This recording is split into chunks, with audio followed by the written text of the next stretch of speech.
첫 번째, 교단 총회의 불법 결의에 대해서 103회기에 다 거기서 우리가 이렇게 참 일어난 거거든요. 왜 그래 됐나 이거지. 우리 교단이 왜 이래 됐나. 우리 이정환 목사님 나오세요. 서울 북노회에 그 이정환 목사님이라고 말씀 많이 들어봤을 거예요. 아주 정말 현명하시고 글도 잘 쓰시고 똑 부러지시고 정말 치우침 있는 그런 분이십니다. 우리 박수로 환영합시다. 설교를 하라 그러면 제가 최 목사님보다는 잘할 것 같은데 발제를 하라 그러니까 조금은 자신이 없습니다. 그렇지만 준비한 것을 여러분들에게 그대로 말씀을 드리겠습니다. 대한예수교 장로회 통합청은 제가 소속된 교단입니다. 그리고 목사가 된 이후에 지금까지 38년 동안 목사로서 한 노예에서 또 하나의 총회에서 지금까지 봉사하고 섬겨왔습니다. 자기 집안을 자랑하고 자기 집안에 대해서 칭찬을 해야 되는데 우리 집이 잘못됐고 우리 집안이 잘못하고 있다라고 하는 얘기를 하는 것보다 어려운 것은 없다고 생각이 듭니다. 참 민망한 얘기지만 그러나 먼저 그 잘못된 점을 우리가 바로 알고 바로잡지 아니하면 집안도 망하게 됩니다. 우리 교회를 가는 길목에 나사렛 교회가 하나 있었습니다. 제가 전도사 때 학생들을 데리고 수련회를 갔던 곳인데 제가 부임할 때 보니까 그 나사렛 교회가 없어져 버렸어요. 그리고 나사렛 교회가 있던 그 터에 개분으로 비료를 만들어내는 공장이 서 있었습니다. 교회도 망합니다. 세속교회는 망합니다. 교회도 문을 닫습니다. 교단도 문을 닫습니다. 잘못된 것을 바로잡지 않으면 사람이 병을 고치지 않을 때 병 때문에 죽는 것처럼 똑같이 교회도 교단도 다 어려움을 겪게 되고 위험한 지경에 놓이게 됩니다. 그래서 잘못된 것인 줄 알지만 우리 교단에 가지고 있는 문제점들을 지난 총회를 예를 들어서 여러분들에게 말씀을 드리고자 합니다. 작년, 재작년 총회 한 주간 앞두고 당시 부총회장이었던 최기양 목사를 제가 노원역에서 만났습니다. 둘이 앉아서 점심을 먹으면서 제가 물었어요. 명성교회를 어떻게 하려고 합니까?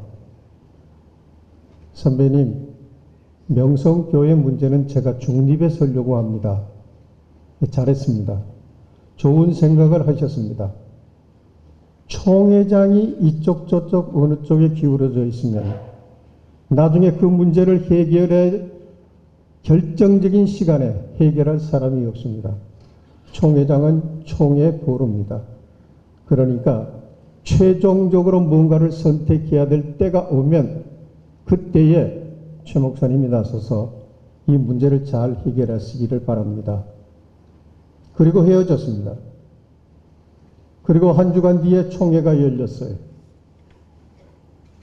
102회 총회가 마치자마자 기자회견을 했는데 101회기 헌법위원회가 유권 해석안 헌법정치 제28조 6항은 헌법에 위배되는 기본권을 침해하는 것이기 때문에 개정해야 된다. 헌법에 위배되기 때문에 한마디로 줄이면 위헌이라는 말입니다. 헌법재판소에서 위헌 심판이 떨어지면 그날로부터 법은 효력이 정지됩니다. 헌법책에 그 문구가 그대로 써 있지만 그러나 이미 그 헌법은 죽은 법이 됩니다. 그런데 총회장 되시는 분이 기자회견에서 헌법위원회의 유권 해석은 해석일 뿐이다 그랬어요. 여러분, 이것은 헌법 시행 규정에 명문화되어 있는 우리 교단이 지금까지 준수해왔던 법을 어기는 얘기입니다. 헌법위원회의 유권 해석은 교단 헌법에 대한 최종 해석 권한을 가진 헌법위원회가 내린 결정이기 때문에 반드시 그 헌법 해석을 당사자에게 전달해야 되고, 질의한 당사자는 그 답변을 받고 즉시 시행해야 된다. 그렇게 돼 있어요. 여러분, 총회장이 어떻게 헌법을 무시하고 짓밟는 발언을 합니까? 총회장이 된 후에 102회기 1년 동안 총회장의 자리에 앉아서 제가 볼 때는 그렇습니다. 사실상 명생교회 문제를 진두지휘했다고 생각을 합니다. 마지막 103회 총회가 돼서 총회장 자리에서 물러나면서까지 요즘 흔히 말하는 대못을 박을 작정을 하고, 우리 총회가 지금까지 헌법해석위원회가 구헌법에 만들어진 이래로 102회기까지 가지고 있었던 모든 헌법 해석에 대한 절차를 완전히 뒤집어 놓았습니다.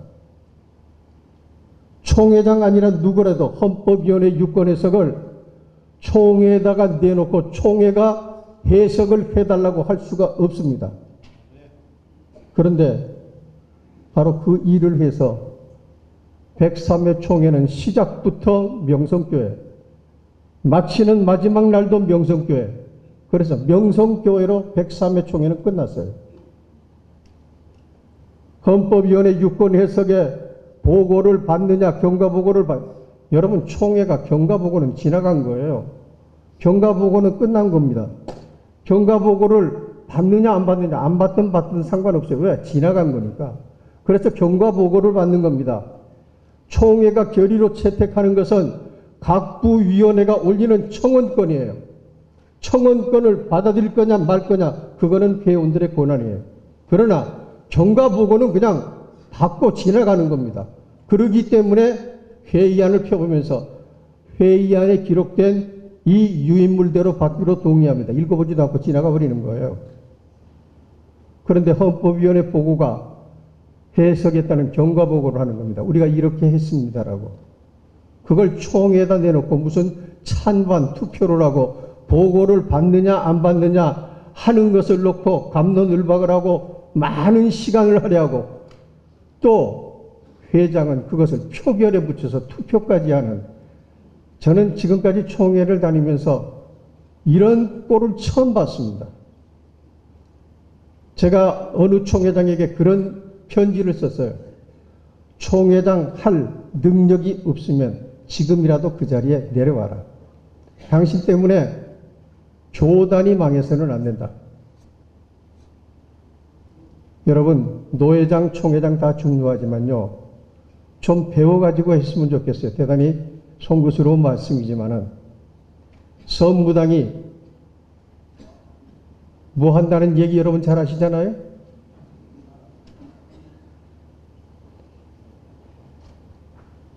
지난 9월 3일 날 103회 총회가 시작되기 전에 한 주간 전에 총회 헌법 수호를 위한 예장 목회자 대회가 세반년 다른 연합기관들과 함께 여기서 반대 집회를 했습니다. 1000명이 모였다고 아주 대서특별히 됐어요. 근데 그 주제가 참 재미있습니다. 헌법 수호. 총회 헌법을 지키기 위해서 모임을 가졌습니다. 여러분, 그런데 우리가 가지고 있는 헌법제계 정치, 그 다음에 권징 모두 합해서 여러분 170여 개나 되는 조문 가운데 이 헌법을 다 지켜야죠. 왜 정치 28조 6항을 지켜야 됩니까? 왜 그것만 지켜야 돼요? 28조 6항을 지키기 위해서 나머지 헌법과 총회 규칙과 회의 규칙을 깡그리 다 무시해버렸어요. 왜 그 헌법이, 그게 구원입니까? 그게 영생입니까? 그게 복음입니까? 그거 없으면 교단이, 교회가 하나님의 사역을 할 수 없습니까? 그거 없을 때도 교회가 다 잘해왔어요. 왜 비본질적인 문제를 거론하고 있는 이 한 가지 조문 때문에 총회 헌법 전체가 유린되어야 하는, 있을 수가 없어요. 그 이후에 보십시오. 여러분 잘 아시는 대로 860대 520여 표의 찬반 투표에서 거부하기로 헌법위원회 경과보고 안 받기로 결정했어요. 안 받은 헌법위원회 보고서는 어디로 갑니까? 폐기되는 겁니까? 그러면 102역이 헌법위원회는 없어져 버리는 거죠. 여러분, 역사라는 것은 잘한 것도 기록하고 잘못한 것도 기록하고 문제가 있으면 문제가 있는 대로 기록하는 것입니다. 그것이 사초입니다. 그런데 지난 103회 총회가 결의를 통해서 완전히 헌법위원회의 1년 동안 역사를 깡그리 거부해버리고 지워버렸어요. 우리 교단 헌법위원회의 모든 보고 중에 103회기 2018년도 총회 103회기 총회 내용은 헌법위원회는 기록하면 안 됩니다. 왜? 총회가 거부했으니까. 안 그렇습니까? 총회가 결의한 것이 옳다 그러면 그렇게 해야죠. 그리고 나서 명성과 관련된 문제만 나오면은 모두 다 거부했습니다. 규칙부 보고를 통해서 이 문제에 발단이 되었던 헌의위원장이, 노회의 헌의위원장이 접수된 서류를 심사하고 반려할 수 있는 권한이 있느냐 없느냐에 대해서 이 규칙부가 헌법에 명시된, 헌법 시행 규정에 있어요. 헌법에 명시된 그 내용을 그대로 글자 하나 틀리지 않게 다 그대로 써서 답변서를 보냈습니다. 헌의위원장은 헌의 서류를 심사할 수 있습니다. 그러나 반려하거나 처리할 권한은 없습니다. 본회의에 내놓아서 해당 부서를 통해 본회의에 제출이 되고 본회의에서 총대들이 결정하는 겁니다. 그 유권 해석을 내려보내지 않고 총회장이 여러분 총회 102역이 끝날 때까지 핸들링했습니다. 왜? 이 내용이 재판 진행 중에 영향을 미친다는 것이었습니다. 헌법위원회 유권 해석이나 규칙부 유권 해석이 재판에 영향을 미치든 안 미치든 아무 상관이 없습니다. 분명히 시행규정에 그렇게 됐어요. 시행규정 36조에 보면은 헌법의 규칙의 유권 해석 때문에 재판에 영향을 준다고 해서 헌법위원회 유권 해석을 중단할 수 없다 돼 있어요. 총회장이 뭐든지 법이고 뭐고 자기 마음대로 이걸 총대들이 함께 완전히 춤추고 있었죠. 그래서 규칙부 보고도 거부해버렸습니다. 제가 보니까 막힐 것이 하나도 없었어요. 막힐 것이 없으니까 총회 재판국 보고하게 하고 총회 재판국 보고 중에 명성죄 관련 보고는 취소하기로 결의했습니다. 여러분, 세상에 재판 판결을 취소하는 회의가 어디 있습니까? 대법원에서 판결한 판결을 국회가 모여가지고 이 판결 취소하도록 합니다. 그래서 취소 결의할 수 있어요? 취소하게 되면 재심 청구서 내놨는데 재심은 세상 말로 물 건너간 거예요. 왜? 이걸 취소해버렸으니까. 그러니까 누가 총회장에게 기뜸을 해줬어요. 그거 취소하면 재심을 못합니다. 아, 그래요? 제가 조금 전에 취소했는데 그거 취소합니다. 그러고 지나갔어요. 여러분, 취소는 그렇게 하는 게 아닙니다. 정당한 결의를 통해서 해야 돼요. 조금 전에 우리가 법 절차를 잘 모르고 재판국 판결을 취소했는데 이것이 위법이라 그럽니다. 그러므로 다시 묻습니다. 취소했던 것을 철회하도록 누가 동의해 주시기 바랍니다. 동의 제청 받아서 회원들 과반수 이상 찬성받아야 돼요. 총회장 혼자 취소합니다. 그런다고 취소가 되는 게 아닙니다. 여러분, 이번에 103회기 총회 차료를 받아보시지 않으셨어요? 가을에 안 나왔으면 내년 봄에 나오겠죠. 참 총회 임원회가 회의록 작성해놓은 건 재미있습니다. 취소했다. 그렇게 써 있어요. 그리고 또다시 취소한 것을 취소했다. 이런 회의록이 없어요. 결국 명성교회와 관련된 문제들, 보고들은 경과 보고를 전부 다 거부해버리고 재판국 보고는 삭제했습니다. 그리고 제102회기 재판국원들 전원을 해임했습니다. 우리 총회가 이번까지 총회의 법, 다시 말해서 재판하지 아니하고는 권징할 수 없다라고 하는 법을 어겨가면서 재판국 전원을 해임한 것이 4번째입니다. 재판국원들이 그래도 참고 모욕을 당하면서도 교단이 결정한 것이니까 따라야지. 그러고 잠잠하니까 아주 재미가 들렸어요. 여러분, 그래서 지금 현재 해임된 재판국은 5명의 총회장을 상대로 특별심판 청구를 내놨어요. 그리고 나서 재심 청구를 해서 102회기 재판국이 판결한 그 판결을 뒤집을 새로운 재판국원을 선정가지고 보고받았습니다. 여러분, 총대로 가신 분들 보셨죠? 재판국장 보고 재심 어떻게 할 겁니까? 재심하겠습니다. 세상에 이런 게 어디 있어요? 어떻게 총회석상에서 재판국장이 보고를 하는데 신임 재판국장이 명성교회 관련 사건 재심하겠습니까? 물어보고 재심하겠습니다. 그러면 받기로 동의합니다. 이런 총회, 여러분, 세상을 향해서 우리가 할 말이 하나도 없어요. 통합 측 총대들은요, 국회의원들, 우리나라 대한민국 국회의원들 보고 욕하면 안 됩니다. 우리나라 국회의원들이 훨씬 잘해요. 자, 이런 잘못된 결정을 한 총회뿐만이 아니라 사실은 재판국도 문제가 많아요. 여러분, 명성교회 관련 동남노회가 허락한 명성교회 미국목사 청빙청원권 허락은 사실은 심판의 대상이 되지 못합니다. 왜? 원고 부적격이에요. 노회원은 누구나 다 원고가 될 수 있습니다. 송사를 제기할 수 있어요. 그러나 특별히 무효 확인이나 무효 소송은 당사자 적격이라는 엄연한 제한을 받습니다. 그 말은 우리 헌법에 다 명시되어 있어요. 명성교회 아무개 목사가 위임 목사로 청빙을 받은 그것 때문에 불이익을 당했거나 자기 권리를 침해당한 사람만 할 수 있어요. 내가 실명 거론해서 미안합니다.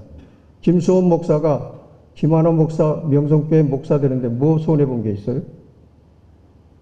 무슨 권리를 침해받았습니까? 자기는 반대하고 자기들은 회장을 이탈했을지 모르지만 노회는 합법적으로 결의했어요. 여러분, 결의할 때 나간 사람이 무슨 권리를 주장을 해요? 원고 부적격이에요. 원고 부적격은 각하한다. 사건이 안 되니 재판하지 않는다. 그러고 돌려보내야 됩니다. 그런데 102회기 재판국은 이걸 붙들고요, 장장 8월까지 계속 끌고 나갔어요. 그 중에 재판국장도 바뀌는 그런 여러 가지 우여곡절이 있었습니다. 그런데 재판국원들이 그걸 몰랐을까요? 저는 몰랐다고 생각이 안 됩니다. 이 사람들은 명성교회에 대해서 부정적인 생각을 가지고 있는 당시에 우리 교단의 여론이나 혹은 사회의 여론이 솔직하게 얘기하면 두렵거나 아니면 그것을 의식해서 이 재판을 강행해 가지고 결국 표결 처리한 겁니다. 이 재판도 잘못됐어요. 자, 103회의 총회 재판국원들, 이 사람들은 공천 규칙을 다 위반하고 공천된 사람들입니다. 3년 전부터 1년 전까지 중간에 연조 변경은 불가해요. 공천위원회 결정이. 연조를 변경하려면 총회 결의를 먼저 한 다음에 해야 돼요. 아무것도 하지 않았어요. 다른 부서에 있는 2년조를 빼다가 재판국 2년조에, 다른 부서에 있는 1년조를 빼다가 재판국 1년조에 갖다 박아놨습니다. 이거 다 불법이에요. 공천할 수가 없어요. 여러분, 그러면은 공천을 해줘서 재판국이 아무리 가고 싶다 그래도 이건 잘못된 겁니다. 나는 공천은 재판국은 안 하겠습니다. 그래서 사표 낸 사람이 딱 한 사람 있어요. 여러분, 나는 목사들이, 미안합니다. 장로님들 보고는 말씀드리기 싫어요. 나는 목사들이 총에서 뭐 자리 하나 얻으면 무슨 아주 대단한 것처럼 그러고 다니는데, 여러분, 그게 뭐예요? 길어봤자 3년 아닙니까? 목사들의 탐욕이에요. 103회 시간입니까? 예, 시간인데, 아까 회장도 오래 했어요. 요거까지 마치겠습니다. 103회 총회 재판국이 재심을 하겠다고 결정을 했습니다. 이것도 불가능합니다. 왜? 이번에는 피고가 없어요. 서울 동남노회는 사고노회로 총회가 수습정권위원회를 파송하기로 결정했습니다. 사고노회라는 것은 현 노회장이 없다는 뜻입니다. 7위 회장을 상대로 하는 행정소송에서 노회장이 없는데 누구를 상대로 재판을 하겠다는 겁니까? 그러므로 이 사건 자체는 당연히 각하해야 됩니다. 교회가 목사를 청하는 것은 교인의 기본적 권리입니다. 어느 교회도 총회 결의 아니라 어떤 사람이라도 작은 교회 목사 하나 파송할 권한이 없습니다. 권한이 있다고 하면 그 사람은 감리교 감독일 겁니다. 장로교 정치 원리에서는 모든 권한은 교회에 있습니다. 교인들이 결정하는 거예요. 노예는 승인기관이에요. 이 기본적인 장로교 정치 원리를 모르니까 감리교가 3루타 쳤는데 우리가 홈런 치자는 소리가 나오는 겁니다.